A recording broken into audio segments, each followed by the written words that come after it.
Covering news where you live. This is 5 News.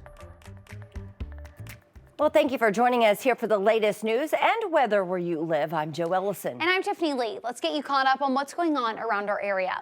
The FAA is investigating a plane crash in Bentonville.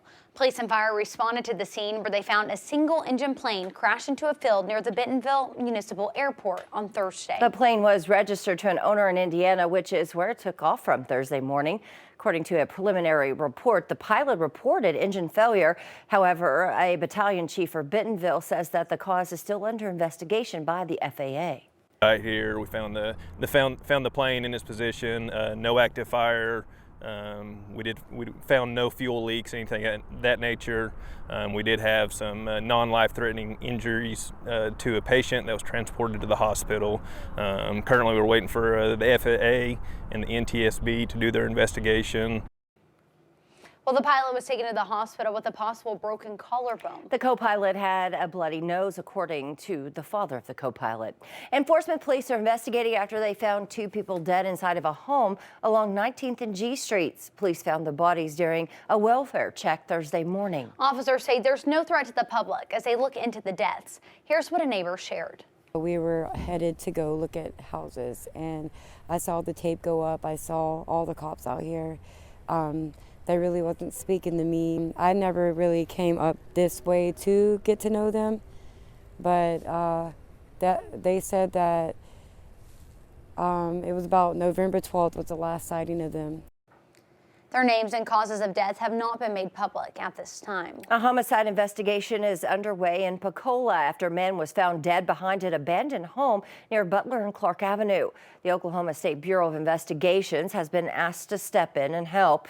We're working to learn more, and we will bring you any updates at 5newsonline.com.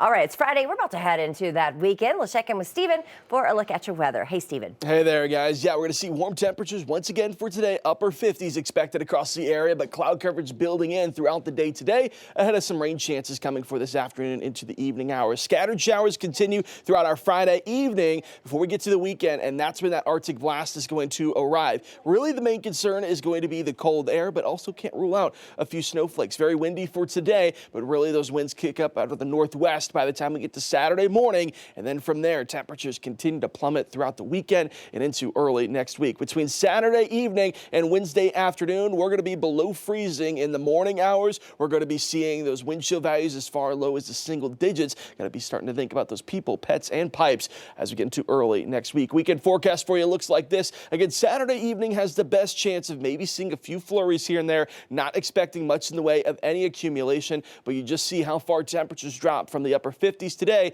down to the low 30s by the time we get to the end of the weekend. Saturday looks like this, where we're going to see wind chill values into the single digits. Waking up Sunday morning, single digits close to 0 degrees outside. Northwest Arkansas over the next 7 days. Weather impact alert between Saturday evening and Wednesday afternoon because we're going to be below freezing for that entire period. We're going to be seeing the chance for a few snowflakes by the time we get to Saturday evening. Don't expect much in the way of accumulation. Really, the main concern is just going to be how cold it's going to get.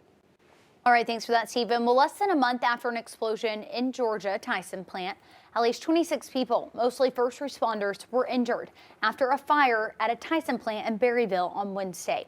Right now, investigators are still trying to find out what sparked that fire. 5 News reporter Jose Carranza heard from the Carroll County emergency manager on what happened. At around 5 p.m. Wednesday, crews rushed out to a structure fire at Berryville's Tyson plant.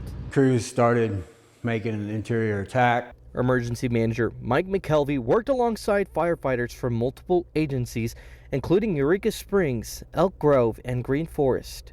It took around 45 minutes to knock down the flames, but he says the long night had only just started. One of the guys had started feeling a little bit of burning sensation, and at that point, we noticed that some of the gear was deteriorating, so we immediately halted any more operations. They found that 99% caustic soda beads used for industrial cleaning left chemical burns on their first responders. It was all skin.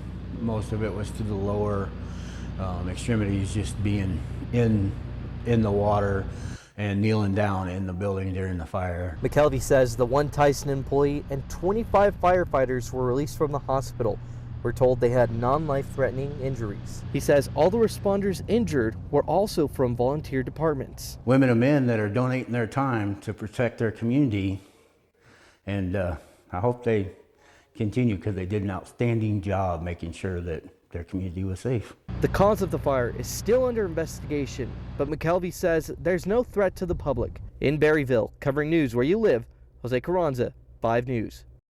Well, in a statement to 5 News, the Tyson spokesperson says they appreciate the response from emergency personnel and that safety for their team and community is top priority. They've resumed operations and are working with authorities to determine the cause of that fire. Well, thank you for joining us here today for the latest news and weather. Have a great weekend.